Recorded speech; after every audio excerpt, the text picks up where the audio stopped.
এরে আল্লাহর গোলাম নবী বলেন, এক জাররা পরিমাণ গুনাহ নিয়ে যদি কবরে যাও, আল কবরু রাউযাতুম মির রিয়াযিল জান্নাহ আও হুফরাতুম মিন হুফারিন নার।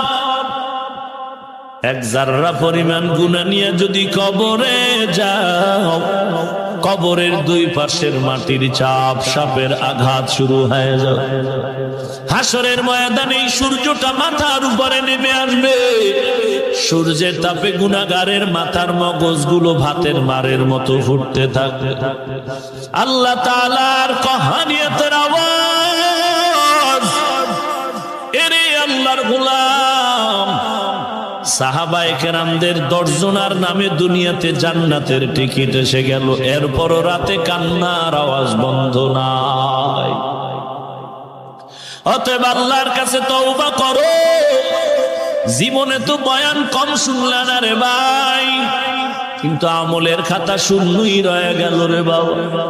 যদি কেউ পাও দুটো আগায় দেও, পায়ে হাত রেখে বলি, রে যুবক, আমি বলি না তুই আমার গোলামি কর, কোন ব্যক্তির গোলামি কর, আমার একটাই কথা, নামাজ পড়ো, পর্দা করো, হালাল খাও, সুন্নতের আমল করো, স্কুলে পড়ো, কলেজে পড়ো, চাকরি করো, যা করো নবীর সুন্নতের জবাই করিও না। মা বাবার খেদমত করে দোয়া নাও, আলেম আল্লাহওয়ালার দোয়া নাও, দেশ ও জাতির পক্ষে থাকো, কারো বিরুদ্ধে ষড়যন্ত্রে জীবনটারে নষ্ট করো না। সবার কপালে তওবা নসিব হবে না, সবাই জান্নাতের দরজায় যেতে পারবে না। আল্লাহর মোহাব্বত যদি থাকে, তওবা করার যদি নিয়ত হয়, আল্লাহর কাছে মাথাটা নত করে অন্তর দিয়ে তওবা করো। আল্লাহ, এই ময়দানে তুমি জানো আমার মতো গুনাহগার এই জমিনে আর কেউ নাই।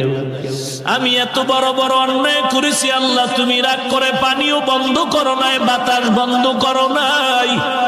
আজ আমি পূর্ণ তওবা করে নিলাম আল্লাহ, আর নামাজ ছাড়বো না, নবীর সুন্নতের জবাই করব না, মা বাবারে কষ্ট দিব না, আল্লাহ ওয়ালা আলেমদের বিরোধিতা করে কবিরা গুনাহ করব না। ও আল্লাহ, তুমি মাফ করে দাও, তওবা করার তৌফিক দাও। যদি তওবা করার খাঁটি নিয়ত হয়, মুনাফিকি যদি না থাকে, খাঁটি তওবার নিয়তে দুটো হাত আমার আল্লাহকে দেখায়া দাও। ও দয়ার মালিক, আমাদের সকলের হাতগুলো কবুল করে নেন, তওবা করার মতো তৌফিক দান করেন আল্লাহ। আমাদের ঈমান আমল মজবুত করে দেন, নবীজির সুন্নাত ওয়ালা জিন্দেগি দান করেন, আমিন।